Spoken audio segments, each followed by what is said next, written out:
Friends, आपका स्वागत है ईसा स्टडीज़ में। चलिए, तो हम लोग अभी 10th क्लास का ऑब्जेक्टिव क्वेश्चन लेके चल रहे हैं दोस्तों, हिस्ट्री का, जो कि आप लोग पिछला क्लास में देखे ही होंगे। हम लोग हिस्ट्री का ऑब्जेक्टिव क्वेश्चन लेके चल रहे हैं दोस्तों, और चैप्टर नंबर 1 यूरोप में राष्ट्रवाद, क्लास 10 का दोस्तों। क्लास 10 का हम लोग ने लगभग 20 क्वेश्चन किया था। उसके आगे आप देखेंगे दोस्तों, उसके आगे कौन सा क्वेश्चन होगा। तो हम लोग ने देख लिया था मेटरनिक कौन था। यहाँ तक ऑब्जेक्टिव क्वेश्चन हम लोग ने पढ़ लिया था दोस्तों। चलिए, उसके आगे आज करेंगे। आगे जाने से पहले मैं आप लोग को बता दूं दोस्तों, अगर हमारे टेलीग्राम चैनल से नहीं जुड़े हैं दोस्तों, जाके जुड़ जाइएगा, क्योंकि वहाँ जितना भी ये पढ़ा रहा हूँ मैं, इसका नोट्स आपको वहाँ पे मिल जाएगा दोस्तों। टोटल अपलोड कर दिया जाएगा ये क्लास के बाद तुरंत। लिंक डिस्क्रिप्शन में दिया जाएगा टेलीग्राम का, वहाँ से आप ज्वाइन कर सकते हैं। और अगर हमारा वीडियो अच्छे लगे तो लाइक और सब्सक्राइब करना तो बनता है दोस्तों। चलिए दोस्तों, तो वीडियो को हम लोग स्टार्ट करते हैं। मेटरनिक कौन था, ये तो आप लोग को बता दिया था दोस्तों। मेटरनिक कौन था? ऑस्ट्रेलिया का चांसलर था। इसका आंसर क्या हो जाएगा? ऑस्ट्रेलिया का चांसलर, ऑप्शन नंबर ए। नेक्स्ट क्वेश्चन देख लेते हैं यहाँ पे। यूरोप का मरीज किसे कहा जाता था? यूरोप का मरीज किसे कहा जाता था दोस्तों, जल्दी से बताइए। तो यूरोप का मरीज तुर्की को कहा जाता था, इटली को कहा जाता था, इंग्लैंड को कहा जाता था, या फ्रांस को कहा जाता था? जल्दी से बताइए दोस्तों, यूरोप का मरीज किसे कहा जाता था? तो इसका आंसर हो जाएगा ऑप्शन नंबर ए, तुर्की। तुर्की को यूरोप का मरीज कहा जाता था।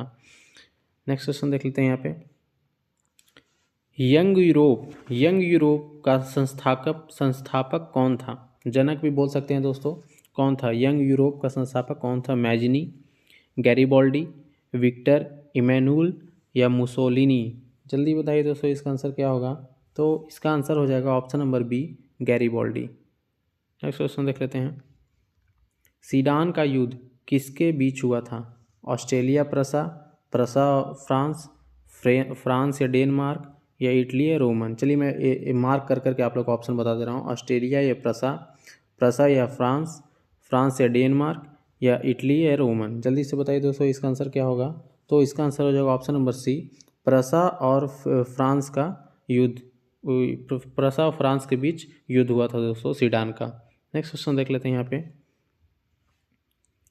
किसने कहा था फ्रांस जब छींकता है तो बाकी यूरोप को सर्दी जुकाम हो जाता है? किसने कहा था दोस्तों, फ्रांस जब छींकता है तो बाकी यूरोप को सर्दी जुकाम हो जाता है?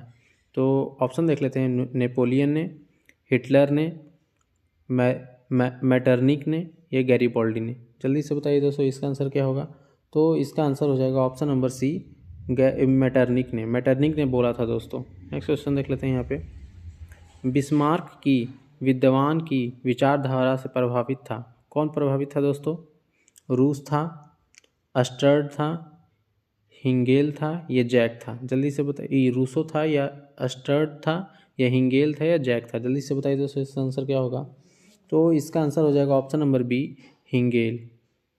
हिगेल था दोस्तों, option number B. Next question देख लेते हैं यहाँ पे। नेपोलियन कोड में कुल कितने कोड थे? नेपोलियन कोड था दोस्तों, उसमें कुल कितने कोड थे, ये आप लोगों को बताना है।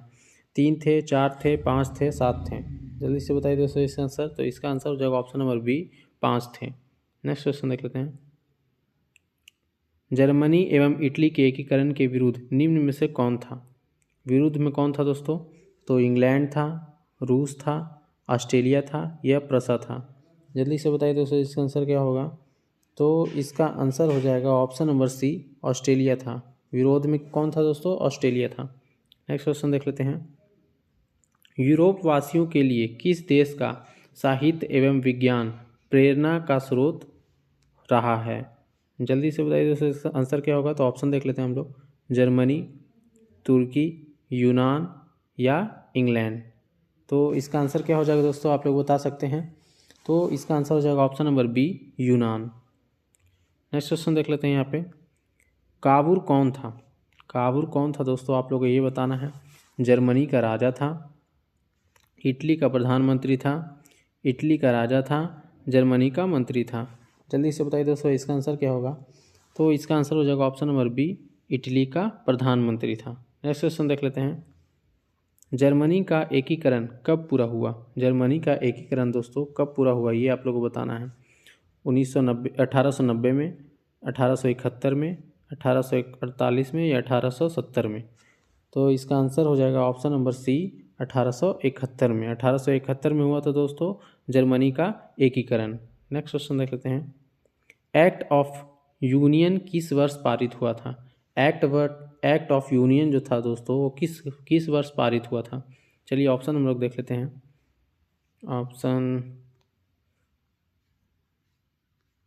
ऑप्शन देख लेते हैं यहाँ पे। ऑप्शन यहाँ पे है 1688, 1707, 1788 या 1807। जल्दी से बताइए दोस्तों इसका आंसर क्या होगा? तो इसका आंसर हो जाएगा option number B 1707। Next question देख लेते हैं।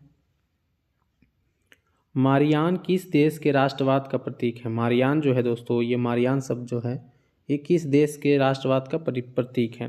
फ्रांस का, जर्मनी का, इटली का, रूस का। जल्दी से बताइए दोस्तों इसका आंसर क्या होगा? तो इसका आंसर हो जाएगा ऑप्शन नंबर ए फ्रांस का। नेक्स्ट क्वेश्चन देख लेते हैं। यूनान के स्वतंत्रता संग्राम के किसकी पराजय हुई? स्वतंत्रता संग्राम में किसकी पराजय हुई दोस्तों? तो ऑप्शन देख लेते हैं। ऑप्शन नंबर ए यूनान की, तुर्की की, रूस की या फ्रांस की। तो इसका आंसर क्या हो जाएगा दोस्तों? इसका आंसर हो जाएगा ऑप्शन नंबर बी तुर्की की। चलिए नेक्स्ट देख लेते हैं यहाँ पे।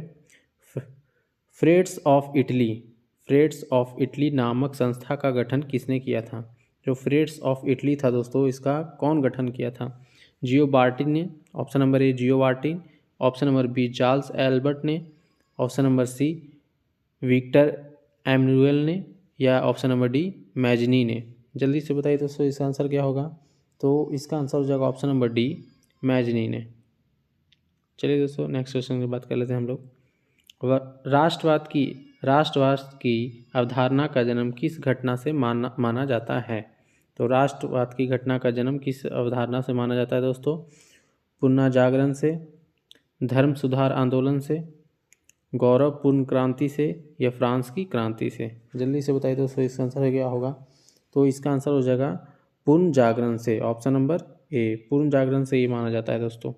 नेक्स्ट क्वेश्चन देख लेते हैं। नेक्स्ट क्वेश्चन से पहले ये बता दो दोस्तों कि इतना मैं एफर्ट डाल रहा हूँ आप लोग को पढ़ने के लिए, और देखिए यहाँ से आप लोग तो कंप्लीट करेंगे लेकिन टेलीग्राम चैनल से आप लोग जुड़ना ना भूलें दोस्तों, क्योंकि वहाँ पे जितना भी टोटल PDF में डालता हूँ और जितना भी नोटिफिकेशन आता है वो आप लोग को टेलीग्राम चैनल पे ही दिया जाएगा दोस्तों।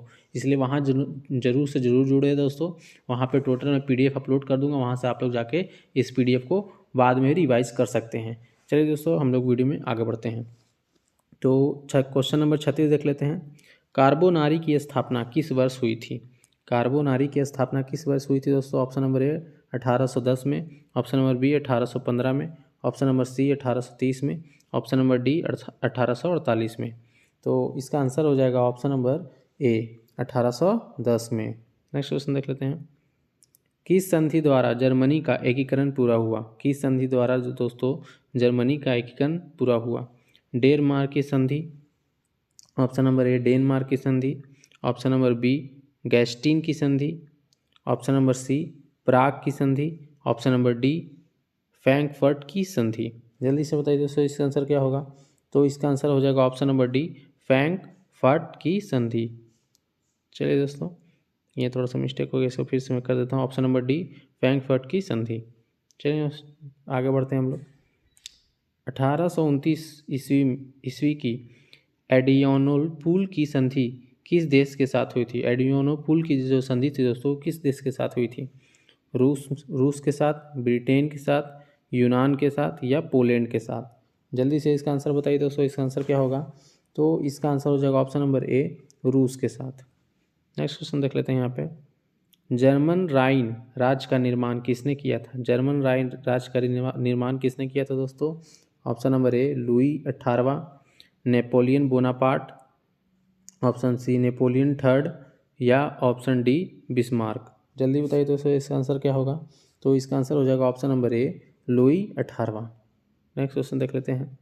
गॉरिबोल्डी पेश से क्या था? गॉरिबोल्डी पेश से क्या था? सिपाही था, मतलब पेशे से क्या था दोस्तों, मैं पेश बोल रहा हूँ।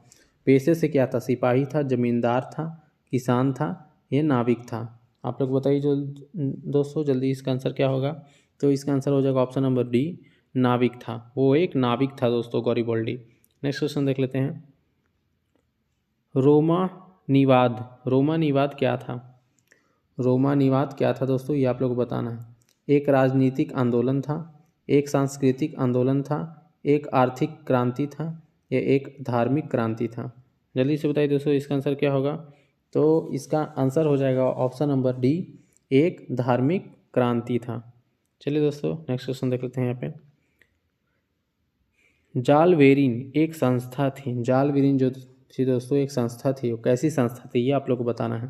तो इसका आप ऑप्शन देख लेते हैं यहाँ पे। क्रांतिकारियों की संस्था थी, विद्वानों की संस्था थी, व्यापारियों की संस्था थी, या पादरी सामंतों की संस्था थी दोस्तों। जल्दी बताइए दोस्तों इसका आंसर क्या होगा?